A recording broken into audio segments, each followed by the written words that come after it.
உலக தமிழர்களுக்கு வணக்கம். இந்த குளத்தில் இருக்கிற தண்ணியெல்லாம் இப்போது ஐஸ் ஆகிடுச்சு. அதுதான் நீங்கள் பார்க்க போகிறீங்க.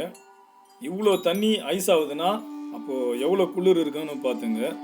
பசங்க அது மேலே நடந்து போகிற அளவுக்கு அந்த ஐஸு கனமாக இருக்குது. அப்போனா எவ்வளோ குளிர் இருந்தால் இந்த தண்ணியெல்லாம் ஐஸாக மாறி இருக்கும். நீங்களே கற்பனை பண்ணி பார்த்துங்க.